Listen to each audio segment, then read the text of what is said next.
Semoga yang hadir, yang mendengarkan, yang memperhatikan, memahami, dimudahkan untuk mempraktekannya, dan yang menjawab salam saya mudah-mudahan menjadi manusia hebat hari ini dan ke depan. Assalamualaikum warahmatullahi wabarakatuh. Apa kabar sahabatku semua? Banyak yang bertanya kepada saya, bagaimana cara memulai menjadi motivator? Bagaimana cara mulai berbicara? Bagaimana berani untuk berbicara, berkomunikasi? Bahkan sebagian bertanya, ketika saya berbicara, tiba-tiba blank, tiba-tiba hilang, tiba-tiba tersendat, tiba-tiba ngos-ngosan, tiba-tiba tidak mampu untuk menguasai diri, intonasi, dan lain sebagainya. Karenanya, pembahasan kita pada hari ini membahas secara khusus bagaimana berbicara dengan mudah, percaya diri, teratur, tertata, berisi, memberikan sebuah kesan yang hebat, dan yang terpenting adalah bagaimana kita diterima. Jadi, khusus untuk pertemuan melalui grup WhatsApp ini, saya ingin memberikan kepada Anda tentang bagaimana memulai dengan penuh percaya diri, memulai dengan penuh pesona, dan yang terpenting adalah kita mampu diterima, mengesankan, dan dirindukan. Selamat memahami satu persatu tips dan trik yang saya berikan, dan mudah-mudahan dengan adanya tips dan trik sederhana ini, ada khasanah baru yang bisa Anda dapatkan, yang Anda bisa peroleh, dan bagi yang sudah pernah praktek, semakin mantap prakteknya, semakin mantap mengaplikasikannya, dan yang belum, semakin mudah untuk bisa mencoba, membuat momentum, dan siap ketika diberikan momentum. Mudah-mudahan materi ini menjadi materi yang melengkapi kelengkapan dari materi sebelumnya, dan kemampuan Anda yang telah terasah sebelum Anda mengikuti program MGM ini. Mau jadi motivator. Andalah the next motivator yang menginspirasi Indonesia. Saya, Aris Samajaya, senang dan bahagia membersamai Anda. Baik, para motivator masa depan Indonesia, saya ingin berbagi 5 tips dan triks bagaimana Anda siap memulai, siap mempraktekkan ilmu yang kita pelajari, dan siap menjadi motivator hebat berikutnya. Tips yang pertama, ketika Anda benar-benar ingin percaya diri, ingin menjadi motivator yang benar-benar dirindukan, menjadi motivator yang kehadirannya menyenangkan, menginspirasi, dikenang, dan menjadikan audiens Anda merasakan kehadiran Anda bagian dari keberuntungan mereka, maka tips yang pertama adalah Anda mulailah motivasi Anda dengan sesuatu yang benar-benar membuat Anda nyaman dan mereka nyaman. Apa itu? Ketika Anda usai untuk mengucapkan salam, sebagaimana yang saya ajarkan sebelumnya, memberikan apresiasi bagi orang-orang yang hadir, kemudian Anda juga menyanjung mereka dengan cara yang cerdas, maka setelah itu, sekali lagi, berikan mereka simulasi, game. Berikan mereka sesuatu yang menjadikan kecanggungan itu hilang. Anda benar-benar harus mempersiapkan game andalan Anda. Anda bisa pelajari dari YouTube. Anda bisa pelajari dari motivator-motivator yang lain. Game banyak sekali. Simulasi itu banyak sekali. Ada yang bertanya, Pak, kalau acaranya resmi, apakah harus pakai game atau simulasi? Bisa. Justru karena resmi itulah kita bisa mencoba memulai dengan mencairkan suasana. Contoh sederhana, ketika Anda memulai dengan sebuah cerita. Namun cerita ini kemudian Anda jadikan simulasi. Contohnya, Anda memulai seperti ini. Anggap saja Anda sudah salam, sudah memberikan apresiasi, sudah menyanjung. Anda kemudian mulai dengan cerita seperti ini. Sahabat cerdas yang luar biasa, Anda bisa menyebab mereka bisa sahabat cerdas, bisa jadi orang tua yang hebat, bisa jadi murid-murid yang luar biasa, atau sahabat-sahabat yang keren, terserah. Itu sapaan yang membuat kenyamanan mereka dan Anda. Anda bisa cerita seperti ini. Saya punya sebuah tebak-tebakan. Yang tebak-tebakan ini sederhana, tapi orang-orang cerdaslah yang bisa menjawabnya. Dan saya yakin Anda orang cerdas. Orang yang cerdas. Tebakan ini sederhana. Ada seekor hewan. Hewan ini kecil. Tapi anehnya, kakinya di kepala. Kepalanya di kepala. Badannya di kepala. Perutnya juga di kepala. Bahkan matanya juga di kepala. Hewan apakah itu? Nah, mereka mungkin akan menjawab. Semut, belum tepat. Kelelawar, belum tepat. Kecoa, belum tepat. Gitu. Ketika mereka menjawab, kutu, cerdas. Kutu apa dulu? Ada kutu kambing, ada kutu anjing, ada kutu babi. Kutu apa? Kutu kepala. Bagus, kutu kepala. Luar biasa. Kutu kepala. Saya senang Anda adalah orang-orang yang aktif. Nah, itu aktif luar biasa. Setelah Anda mencoba melakukan simulasi itu, Anda bisa mulai dengan simulasi-simulasi yang lain. Misalnya, simulasi tepuk. Anda bilang begini kepada mereka. Baik, saya tahu adalah orang-orang yang cerdas, orang-orang yang keren, orang-orang yang luar biasa. Sekarang kita lakukan simulasi tepuk. Simulasi yang menjadikan Anda dan mereka benar-benar klik. Anda bilang begini, sahabat yang luar biasa, atau anak-anak yang cerdas, atau guru-guru yang luar biasa, atau orang tua yang sedemikian luar biasa mencintai murid-murid dan juga mencintai anak-anak. Keren banget. Orang tua hebat, orang tua yang mantap. Kalau saya tepuk sekali, Anda tepuk 2 kali. Kalau saya tepuk 2 kali, Anda tepuk 3 kali. Kalau saya tepuk 3 kali, Anda cukup sekali. Nah, dengan demikian, Anda bisa coba simulasi-simulasi banyak. Yang jelas, dengan Anda salam, Anda menyapa, Anda menyanjung, kemudian Anda mainkan simulasi, apapun simulasi. Dan ingat, simulasi adalah jembatan yang menjadikan audien dan Anda cair. Menyatu. Simulasi ini bisa Anda lihat di YouTube banyak banget. Dan ini adalah modal pertama Anda untuk menjadikan mereka benar-benar menerima Anda. Jadi ternyata sederhana sekali. Untuk menjadi seorang pembicara yang diterima, seorang pembicara yang bisa menyatu, ternyata sederhana. Anda harus mampu mengajak mereka untuk terlibat bersama Anda. Dan cara yang paling cerdas, mudah, sederhana adalah simulasi, game. Bisa tebak-tebakan, bisa simulasi tepuk, bisa juga yel-yel, apapun. Baik, itu adalah tips bagaimana Anda mulai mencairkan deg-degan Anda, gemeterannya Anda. Jadi Anda akan memulai sesuatu dengan semangat yang luar biasa karena audiens sudah mau melibatkan dirinya dengan Anda. Bagaimana? Tinggal praktek saja. Kalau Anda belum mau praktek, maka sesuatu yang baik pasti terlupakan. Silakan. Anda bisa praktek di audiens Anda, murid-murid Anda, ataupun sahabat-sahabat yang memberikan momentum kepada Anda. Saya Arsama Jaya, senang membersamai Anda. Baik, sahabatku sekalian, para motivator masa depan, tips yang pertama sudah saya berikan kepada Anda.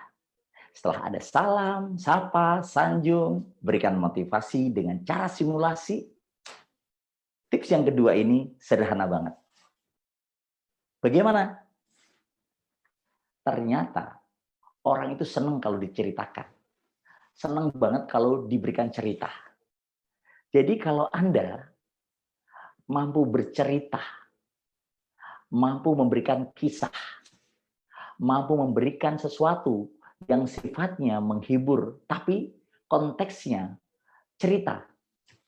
Itu keren banget. Jadi yang saya biasa lakukan adalah saya pecahkan dengan cerita. Contoh ketika dengan siswa-siswi ya, anak-anak. Kita mulai cerita begini. Anak yang cerdas, saya punya sahabat. Sahabat saya ini dulunya sering banget remedial. Namanya Anton. Pokoknya kalau dia ditanya dan dia ternyata tidak remedial, berarti semuanya beres. Berarti nggak remedial. Itu Anton. Tapi saya heran. Ketika teman alumni beberapa waktu yang lalu, Anton justru menjadi salah satu orang yang sukses di antara teman-teman yang hadir. Padahal dia dulu remedial. Suka ngulang. Bahkan sering banget mendapatkan nilai yang kurang bagus. Akhirnya saya penasaran dong, saya bertanya, Ton, apa sih rahasianya kamu bisa sukses seperti ini? Padahal kita tahu dulu waktu kamu SMA, sedemikian luar biasa. Paham kan maksud saya? Dia menjawab, betul. Memang saya terkenal suka remedial, suka banyak masalah, suka bolos. Itu saya. Tapi setelah saya SMA, saya bertemu dengan seseorang yang merubah kehidupan saya. Oh, keren juga, Anton. Cerita dong, gimana? Gimana kok kamu bisa sukses seperti itu? Tolong ceritakan. Begini, Riz. Ternyata untuk menjadi orang hebat atau untuk menjadi orang sukses, itu tidak susah-susah amat. Saya melakukan 3 hal. 3 hal yang menjadikan saya akhirnya berubah. Tolong dong ceritain ke saya, kata saya. 3 hal itu apa? Begini, yang pertama, saya harus menerima diri. Saya harus menerima diri saya. Sebelumnya saya nggak pede. Saya merasa kurang pede karena orang tua saya kurang berada. Saya kurang menerima kondisi saya. Saya menyalahkan orang tua saya. Saya merasa kurang cakep sebagaimana teman-teman saya. Maklumlah, buru-buru mikir yang lain. Makan aja kadang-kadang susah. Saya nggak pede karena saya merasa kurang menarik, kurang cakep. Nah, saya juga merasa kurang kurang percaya diri lah, tidak diterima teman. Karena saya kalau bergaul itu merasa saya rendah, saya inferior. Nah, waktu itu saya dikasih tahu, untuk menjadi orang sukses itu harus menerima diri. Akhirnya saya berpikir juga, betul juga ya, kalau saya tidak menerima diri saya, bagaimana orang lain menerima saya? Nah, itulah risk yang pertama. Ternyata ketika saya menerima diri, orang lain pun akan menerima saya. Saya juga heran ya, kenapa selama ini saya tidak pede? Karena saya tidak menerima diri saya. Saya bilang keren. Terus yang kedua apa? Yang membuat kamu sukses seperti hari ini? Yang kedua, saya mencoba belajar dari orang-orang sukses, dari kegagalannya. Loh, maksud kamu gimana? Belajar dari orang sukses dari kegagalannya? Iya. Ternyata banyak orang belajar sukses tentang bagaimana orang sukses, tapi lupa bahwa setiap orang sukses itu pasti pernah gagal. Ternyata dengan kita mempelajari kegagalan mereka, kita belajar bagaimana caranya agar tidak gagal. Itu, Riz. Jadi saya justru belajar dari mereka dengan bertanya, Pak, sebelum Anda sukses, kira-kira kegagalan apa saja yang pernah Bapak rasakan sampai Bapak sukses? Nah, itu yang membuat saya justru belajar dari kegagalan mereka. Dan saya akhirnya mengerti, ternyata yang saya lakukan belum seberapa. Mereka berjuang dengan luar biasa. Itulah yang menjadikan saya akhirnya mengerti. Ternyata belajar dari kegagalan seseorang itu menjadikan kita justru sukses agar tidak mengulang kegagalan yang sama. Itu, Riz. Terus yang ketiga apa? Keren juga nih tips kamu. Menerima diri, kemudian menerima kegagalan. Keren. Belajar dari kegagalan ya. Terus yang ketiga apa? Nah, ini yang ketiga nih. Saya harus memfokuskan diri saya. Mau ngapain? Saya tidak harus mengerti banyak hal. Saya tidak harus menguasai banyak hal. Tapi saya harus memilih satu yang akan saya geluti, tapi saya fokus. Kebetulan saya fokus di besi yang rongsokan. Saya fokus di situ. bagaimana saya mengumpulkan besi-besi rongsokan itu, tapi saya juga bagaimana menyalurkan besi ini. Ternyata ketika saya mengumpulkan besi-besi dari orang-orang yang pengumpul itu, kemudian ditaruh di saya, ditimbang, kemudian diberikan bayaran yang pantas, kemudian saya punya pasar, saya selain menolong mereka, mereka juga menolong saya. Jadi saya tidak banyak yang saya lakukan. Pokoknya semua jenis besi, rongsokan, saya siap untuk menyalurkan. Fokus. Dari fokus ini ternyata saya punya jaringan yang besar, orang-orang yang percaya. Jadi ternyata ketika saya menerima diri saya, kemudian saya belajar dari kegagalan-kegagalan orang lain, sehingga saya tidak melakukan kegagalan yang sama. Saya yang terakhir, saya fokus. Tidak tergoda. Kalau yang lain memberikan saran untuk bisnis, misalnya ikut trading, saya nggak tertarik. Ikut bisnis-bisnis yang seolah-olah untungnya banyak, investasi-investasi yang lain, saya nggak tertarik. Saya fokus terkait besi, rongsokan, terkait besi-besi bekas. Nah, saya mengumpulkan dari orang-orang yang telah mengumpulkan sebelumnya, dan saya menjadikan orang-orang itu terbantu, mereka membantu saya, dan saya alhamdulillah hari ini bisa membuktikan tidak harus melakukan sesuatu yang susah untuk menjadi orang sukses, tapi silaturahim, punya banyak teman, punya banyak jaringan, itu Riz. Nah, jadi teman-teman, itu contoh. Kita memberikan materi dengan bercerita. Orang itu mendengarkan karena ingin tahu next apa berikutnya. Kisah berikutnya apa. Jadi dengan Anda mengoleksi cerita-cerita nyata dari kehidupan Anda, atau kisah-kisah nyata dari orang lain yang Anda baca, itu rasa yang kedua. History, cerita, storytelling, kisah. Itu modal keren untuk para motivator. Mudah-mudahan Anda mulai tercerahkan. Sederhana kan? Berceritalah dengan mulai belajar bercerita. Praktek dengan orang-orang di sekitar Anda, murid-murid Anda, dan Anda nanti akan terbiasa. Ingat, buat buku yang judulnya adalah Gudang Inspirasi. Di situ banyak cerita inspirasi yang Anda tulis sendiri, dan Anda bisa buka mana yang bisa Anda keluarkan untuk motivasi-motivasi yang Anda berikan untuk orang-orang hebat di sekitar Anda. Saya Arsama Jaya, senang membersamai Anda. Baik, sahabatku sekalian, 2 tips dan trik sudah saya bagi kepada Anda. Tentu dengan 2 hal itu saja, Anda sudah mulai percaya diri. Anda mulai bisa menguasai diri. Dan itu lancar saja. Tapi tips yang ketiga ini, yang harus Anda mengerti. Ternyata, sebagai seorang motivator, tidak harus bersuara keras dari awal sampai akhir. Dan juga tidak harus bergerak kemana-mana. Seorang motivator itu bisa menjadi menarik dan menyenangkan justru ketika dia mampu ditopang oleh sesuatu yang mendukung teori yang disampaikan. Bisa didukung oleh film-film yang dia tampilkan. Contoh, dia menampilkan teori bahwa sesungguhnya apapun kondisi kita, kita bisa sukses. Bahkan orang yang tidak punya kaki juga bisa sukses. Bahkan orang yang tidak bisa mendengar, itu juga bisa sukses. Orang yang tidak bisa berbicara, juga bisa sukses. Apalagi kita yang sempurna. Karena kesuksesan itu dimulai dari kemauan.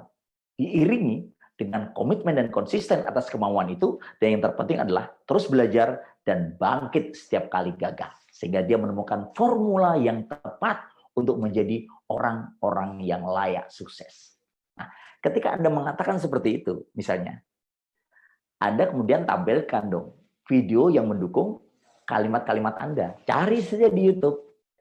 Cari orang-orang yang secara fisik kurang sempurna, ya kan? Cari orang-orang yang secara visualisasi, yang kemarin pernah saya sampaikan kepada Anda, contohnya Bang Zul tidak punya lengan dan tidak punya kaki. Atau Anda cari itu di internet, Hadri Satriago, seorang CEO dari LG Electric. General Electric ya, bukan LG, General Electric GE, kakinya cacat, tidak bisa berjalan sejak usia 17 tahun, tapi bisa menjadi CEO dari General Electric. Ada juga cari yang lain. Bisa gambar, bisa video. Itu rahasianya. Selain Anda bisa beristirahat ketika memutar filmnya, orang juga akhirnya sepakat dengan apa yang Anda sampaikan. Jadi film itu juga punya kekuatan yang berbeda. Kekuatan yang hebat. Coba deh. Saya sudah mencobanya. Jadi kalau Anda pernah training bersama dengan saya, pasti ada simulasinya, ada ceritanya, ada video-video film yang mendukung apa yang saya sampaikan. Dan itu yang menjadikan orang itu tertarik. Ada hiburan, ada entertainnya. Kemudian ada juga penasarannya. Jadi nggak boleh Anda berbicara dari awal sampai akhir dan tidak ada entertainnya, nggak ada hiburannya. Jadi ini yang menjadikan kadang-kadang audien itu tidak terasa. Waktu itu tiba-tiba selesai aja. Coba bayangkan, ketika Anda mengisi 1 jam, itu hanya 5 menit kali 6. Kalau Anda bagi segmennya 5 menit termasuk Anda berbicara dan termasuk video yang Anda sampaikan, hanya 6 termin. Dan itu selesai 1 jam. Kalau 2 jam, sama juga. 5 menit kali 6 kali 2. Nah, seperti itu. Jadi simulasi saja membutuhkan waktu lebih dari 5 menit. Ya kan? Kemudian video yang Anda putar, kalau durasi video rata-rata 3 menit, berarti Anda berbicara 2 menit. Dan ketika video ditampilkan, Anda juga bisa mengomentari dengan mengecilkan volumenya, dan Anda bisa bercerita tentang nilai-nilai yang ada di film tersebut. Coba deh. Karena itu, ini adalah sesuatu yang penting untuk para motivator. Ingat loh ya, materi ini memang khusus mau jadi motivator. Karena Anda memang tujuannya di training untuk menjadi motivator, Anda bisa modifikasi kalau Anda berpidato atau berkomunikasi yang sifatnya memberikan penjelasan teknis, nggak apa-apa, Anda selipkan saja sebagaimana yang saya katakan hari ini.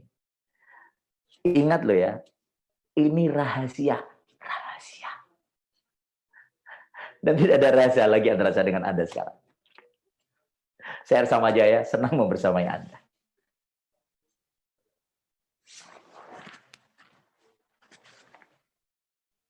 Baik.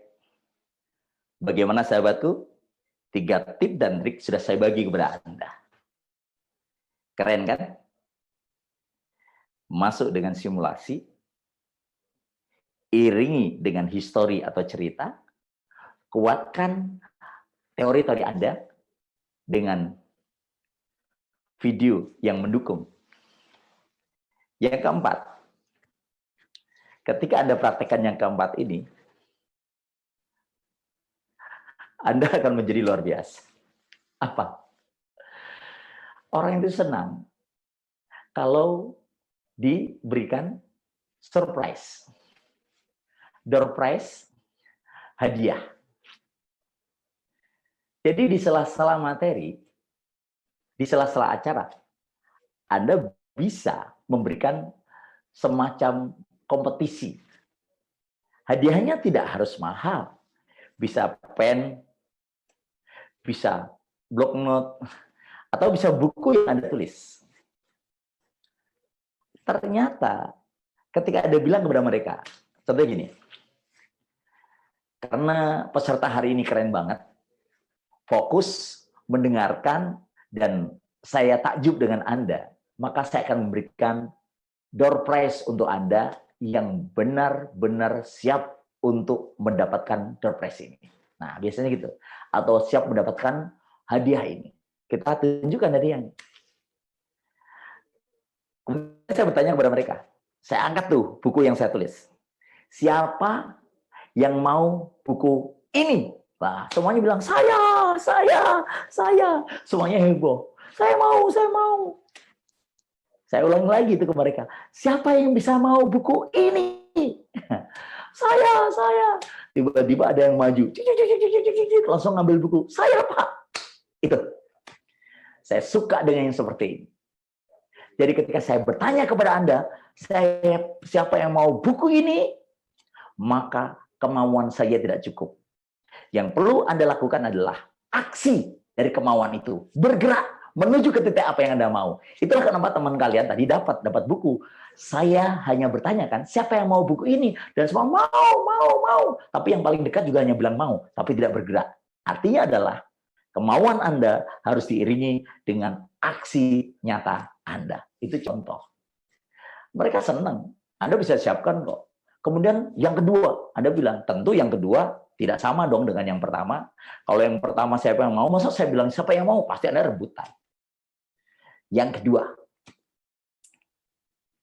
siapa yang berani berdiri maju di sini dan menjawab pertanyaan yang pertanyaannya baru saya berikan ketika kalian sudah di depan. Saya butuh 3 orang.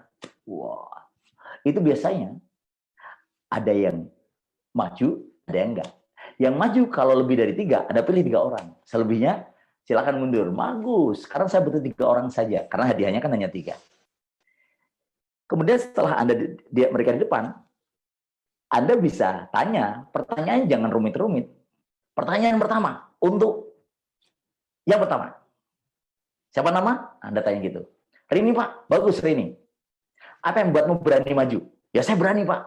Kata Bapak, dengan berani, kita harus menghadapi masalah. Bagus. Kamu yang dua, siapa? Rudi, Pak. Rudi, kenapa kamu berani maju? Mau dapat hadiah, Pak? Bagus. Rina, yang nomor 3 siapa, Rina? Oke, Rina. Karena saya tahu nama Anda, karena ada tulisan di baju Anda, Rina. Ya kan? Rina, ya Pak. Kenapa kamu berani maju ke sini? Didorong-dorong Pak sama teman saya, Pak. Nah, oke. Apapun alasan kalian, nggak ada masalah. Untuk yang pertama, Rudi, pertanyaan jawab. Ibu kota negara Indonesia, Jakarta. Bagus, ini untuk kamu. Wah, heboh itu. Kalau gitu mah saya bisa. Waduh, saya kira pertanyaannya susah. Oke, Rina, pertanyaan kedua. Apa kesanmu dengan training ini? Bagus, Pak, menarik, Pak. Senang, Pak. Bagus, ini untuk kamu. Rini, yang ketiga. Kalau suatu hari nanti kamu pengen menjadi orang sukses, kamu pengen menjadi apa?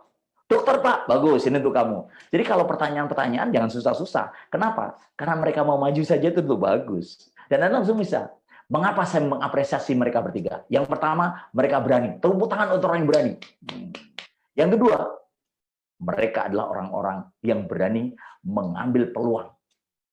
Berani berisiko. Dan siap dengan risiko dari apa yang mereka ambil. Keren banget. Dan yang ketiga, ini yang penting. Mereka orang-orang yang ingin maju dan berkembang. Kita kasih tepuk tangan untuk 3 orang teman kalian tadi. Nah gitu.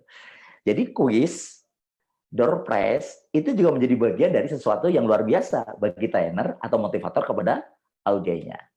Ini rahasia. Rahasia. Makanya, Anda praktekkan saja. Audiennya siapa saja senang kok. Apalagi kalau Anda sudah menulis buku. Ada yang siap untuk menjadi penulis? Mau jadi penulis? Mau buku Anda diterbitkan? Menginspirasi? Saya siap membimbing Anda, siap untuk berkolaborasi, bahkan menjadi coach, mentor bagi Anda. Sukses, saya Sama Jaya, senang membersamai Anda. Baik. 4 rahasia, tips, dan trik percaya diri, lancar berbicara, kemudian menjadikan audien heboh, menjadikan orang senang dan merindukan Anda. Sekarang saya kasih tips yang kelima. Kalau Anda sudah mengetahui 4 hal tadi aja itu luar biasa. Tips yang kelima ini adalah tips yang keren. Tips yang akan menjadikan mereka benar-benar senang dengan Anda. Bagaimana?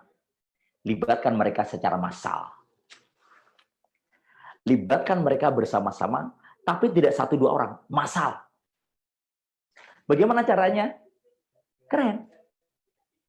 Jadi ketika mereka sudah menerima Anda, sudah senang di bersama Anda ajak aja mereka berdiri. Oke, orang-orang yang ingin sukses dalam hidupnya, orang-orang yang ingin menjadi orang hebat masa depannya, silahkan berdiri.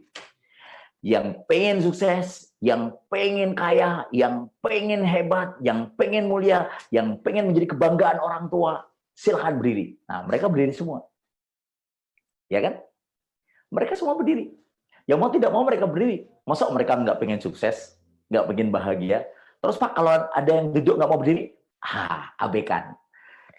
Ada aja yang banyak, kan begitu. Ada juga seperti itu, pernah yang seperti itu. Nggak mau berdiri dia. Tenang aja. Jangan terfokus pada satu atau dua orang itu. Fokus pada 99% yang mengikuti Anda. Terus gimana dong? Setelah mereka berdiri, Anda bilang kepada mereka, oke, ikuti kata-kata saya. Ikuti kata-kata saya. Saya siap menjadi bagian dari kebanggaan orang tua. Dari kebanggaan orang tua. Sekarang dan seterusnya. Saya siap memperbaiki diri saya. Saya siap mengoptimalkan potensi otak saya. Bersungguh-sungguh, optimis, yakin, antusias, menjadi orang-orang hebat, Saya siap menjadi masa depan bangsa ini. Saya siap menjadi kebahagiaan orang tua. Yes. Seperti itu. Libatkan mereka. Kemudian Anda kasih tepuk tangan untuk mereka. Anda persilakan mereka duduk. Langsung Anda tutup. Saya Arsama Jaya. Senang bersama Anda. Assalamualaikum warahmatullahi wabarakatuh. Nah, begitu. Kesan bagus, keren, menarik, menyenangkan, dan yang terpenting adalah mereka suka dengan gaya dan cara Anda, dan berikutnya mereka mengundang Anda kembali. Itu tips dan trik yang bisa saya berikan. Mudah-mudahan semua Anda bisa praktek, bisa menjadi the next motivator. Terima kasih Anda telah membersamai.